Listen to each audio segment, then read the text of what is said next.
पहली आपत्ति मैं इसी से दर्ज करूं। अब कुंभ शब्द देखिए कहां से आया है, और कुंभ का एक पौराणिक और ऐतिहासिक संदर्भ क्या है, आयोजक लोग गौर करेंगे। ये है ना वहां वाला शब्द जिधर से दिक्कत है। इसमें सारी छूट गरीब कमजोर मजलूम के बेटे को भी मिले ना, कि वो अमित शाह के बेटे जय शाह की तरह कंपनी बनाए और 2-4 साल में ही करोड़ों करोड़ रुपया कमा ले। ये छूट तो सबके बच्चों को होनी चाहिए। ये बात केवल अमित शाह के बेटे को क्यों लागू हो? बिना बैट बॉल खेले बीसीसीआई का चेयरमैन बन जाए। यहां तो आप सब कुछ खेलते रहिए, तब भी आपको 32 साल की उम्र में जाकर मौका मिलेगा क्रिकेट खेलने का। और लोग कहेंगे कि भाई अगर ये सवाल पूछ दो कि लोगों को 19-20 साल की उम्र में क्रिकेट खेलने का मौका मिल जाए, ये सुपरस्टार था, इसको मौका क्यों नहीं मिला? तो लोग कह रहे हैं कि ये जातिवादी लोग हैं। देखो, जातिवादी सवाल कर रहे हैं। क्रिकेटर की जाति नहीं होती तो बताओ, जाति अगर इनकी नहीं है तो जातिगत भेदभाव इन्हीं लोगों के साथ क्यों हुआ का सवाल है। और इसलिए ये सारे संगठन के लोग गांव-गांव इसको पहुंचाएं, क्योंकि ये असली भारत को बचाने का सवाल है। बाकी तो देश में लोग काम कर ही रहे हैं, लोगों को लड़ाने और आपस में तोड़ने का। बुजुर्ग लोग भी बैठे हैं, आप लोग बताएं, है ना उधर का? अब उसके बाद आयोजकों ने क्या सोचकर इसको नाम रखा होगा? वो वाला तो नहीं रखा होगा। आयोजक तो वैचारिक लोग हैं, वी द पीपल, पैगाम और तमाम जो संगठन के लोग, मैं जानता हूं ये लोग बहुत मेहनत कर रहे हैं, बहुत संसाधन जुटा करके, लोगों को जुटा करके ये आयोजन जो करते हैं, ये बहुत बड़ी बात है।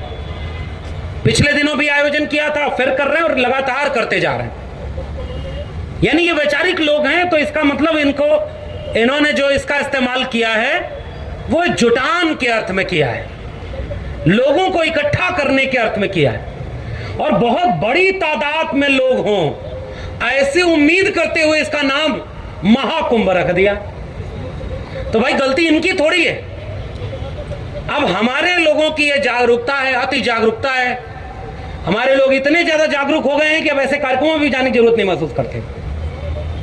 बहुत जागरूक हैं, घर में बैठे होंगे, यहां कम लोग हैं, लेकिन मुझे उम्मीद है कल भीड़ आएगी, कल और लोग आएंगे और लोगों को आना चाहिए। तो जैसे शब्द भले ही ब्राह्मणवादी हो, हमने उसका इस्तेमाल सकारात्मक किया। अब दीपक भी यहां रखा हुआ है, आपत्ति तो इसमें भी होनी चाहिए। अब मैं क्या क्या बोलूं, सारा मैं ही बोलूं, लोग मेरे ऊपर भी आपत्ति करेंगे। कहने का मतलब यह है कि जब लोगों को जोड़ना पड़े, तो अब एक बात बताइए, जोड़ने के लिए और क्या करें? मैं पूरे टाइम इनका जो बैनर, पोस्टर, जो एजेंडा है आज के कार्यक्रम का, इस न्याय अधिकार महाकुंभ का, उस पर मैं गौर कर रहा था। तो निजीकरण का विरोध, ठेकेदारी प्रथा में भी आरक्षण का जो खत्म हो रहा है, आरक्षण को जो खत्म किया जा रहा है उसको बचाने का सवाल, जाति जनगणना का सवाल, ठेके पट्टे में भी रिजर्वेशन का सवाल।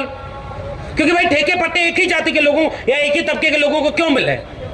इस देश में सारी छूट गरीब कमजोर मजलूम के बेटे को भी मिले ना, कि वो अमित शाह के बेटे जय शाह की तरह कंपनी बनाए और 2-4 साल में ही करोड़ों करोड़ रुपया कमा ले।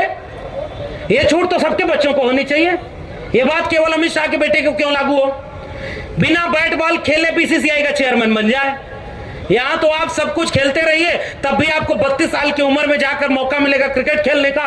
और लोग कहेंगे कि भाई अगर ये सवाल पूछ दो कि लोगों को 19-20 साल की उम्र में क्रिकेट खेलने का मौका मिल जाए, ये सुपरस्टार था, इसको मौका क्यों नहीं मिला? तो लोग कह रहे हैं कि ये जातिवादी लोग हैं। देखो, जातिवादी सवाल कर रहे हैं। क्रिकेटर की जाति नहीं होती तो बताओ, जाति अगर इनकी नहीं है तो जातिगत भेदभाव इन्हीं लोगों के साथ क्यों हुआ? वो एजेंडा भी इनके बहस में शामिल है, जाति जनगणना से लेकर ठेके पट्टे में हिस्सेदारी का सवाल। और एक दिलचस्प एजेंडा है पुरानी पेंशन बहाली का। अब एक बात बताइए, पुरानी पेंशन बहाली का सवाल क्या केवल इस देश के SC ST OBC का सवाल है? आप लोग जितने लोग हैं बताइए, क्या पेंशन केवल इसका लाभ SC ST OBC मिलेगा कि अपर कास्ट मिलेगा? सबका सवाल है ना।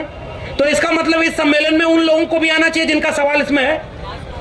संविधान को बचाने का सवाल किसी जाति का सवाल है कि देश का सवाल है?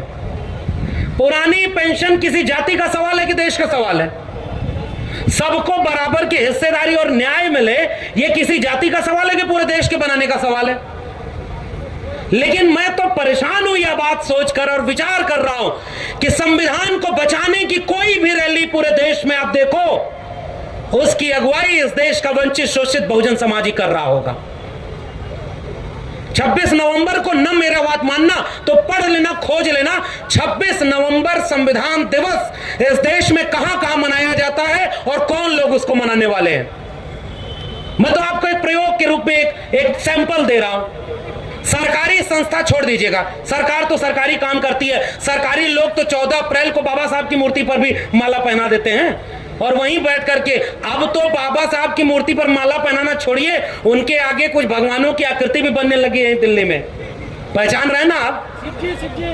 बन रही है ना आकृति। अब पता नहीं वो बाबा साहब के चरणों के पास क्यों बना दिया मैं इतना अपमान, और कोई भावना आहत नहीं हुई किसी की। भाई बाबा साहब तो कुर्सी पर बैठे हुए थे और नीचे वहां बना दिया, क्या जरूरत है बनाने की? लेकिन इसके खतरे को समझिए, अभी नीचे बनी है, फिर कब माथे के ऊपर बन जाएगी हम आप जान ही नहीं पाएंगे। तथागत बुद्ध को अवतार घोषित कर दिया कि वो विष्णु के अवतार हैं, जिन्होंने किसी भी ईश्वर को मानने से मना कर दिया था। गौतम बुद्ध अनीश्वरवादी थे, वो आत्मा और ईश्वर को नहीं मानते थे। तो जो आत्मा और ईश्वर को ही न माने, मूर्ति पूजा को ही न माने, उन्हीं को भगवान बना दो। इस देश में यह हुआ कि नहीं हुआ? डॉक्टर अंबेडकर ने यह बात कही कि मुझे मूर्तियों में मत खोजना, मैं आपको किताबों में मिलूंगा। डॉक्टर अंबेडकर की मूर्ति बनवा के पूज रहे हैं ये सारे लोग जो अंबेडकर का विरोध करते हैं। क्या संभावना नहीं है कि कल को उन जगहों पर भी आपको अंबेडकर, फूले, पेरियार की तस्वीर मिल जाए, जिन जगहों पर बैठकर अंबेडकर, फूले, पेरियार, बिरसा मुंडा, जयपाल मुंडा इनके सपनों का भारत बनाने के खिलाफ नीतियां बनाई जा रही होंगी और सामने दीवार पर तस्वीर आपके महापुरुषों की लगाई गई होगी। इस विरोधाभास को समझिए। और इसलिए मैं इस मंच के आयोजकों को मैं ये बात कह रहा हूं कि बहुत जरूरी कार्यक्रम इन्होंने किया है। जातिगत जनगणना का सवाल, प्रमोशन में रिजर्वेशन का सवाल, ठेकेदारी में सबको हिस्सेदारी का सवाल, पुरानी पेंशन का सवाल, संविधान को बचाने का सवाल, ये इस भारत का सवाल है। और इसलिए ये सारे संगठन के लोग गांव-गांव इसको पहुंचाएं, क्योंकि ये असली भारत को बचाने का सवाल है। बाकी तो देश में लोग काम कर ही रहे हैं लोगों को लड़ाने और आपस में तोड़ने का। और अगर ये नहीं बचा पाए और इसको कैसे करेंगे, मुझे लगता है कि अब दिल्ली के सेमिनारों में वो ताकत अब नहीं बची है। हम सारे वो लोग जागरूक लोग हैं जो सब ये बात जानते हैं, वही इस पंडाल और इस मंच पर आए। मैं भी वही सारी बात बोल रहा हूं जो हर जगह बोल रहा हूं। यही सीमा आपकी भी है और मेरी भी है। और इसलिए मैं ये गुजारिश करके अपनी बात खत्म कर रहा हूं कि आओ इस मशाल को गांवों तक ले चले। आयोजकों का अभिवादन, हिम्मत की है इन्होंने। मैं इनकी हिम्मत को सलाम करते हुए ये चाहूंगा कि इस वैचारिक और आंदोलन की लड़ाई को भारत के गांव-गांव तक पहुंचाया जाए, ताकि आने वाले वक्त में हम उस भारत को बचा सकें जिसको बनाने के लिए हमारे पुरखों ने शहादत दी। सावित्रीबाई फूले, फातिमा शेख, उन्हें याद करते हुए आज के दिन, अपने पुरखों को याद करते हुए मैं अपनी बात खत्म करता हूं। बहुत बहुत शुक्रिया, धन्यवाद।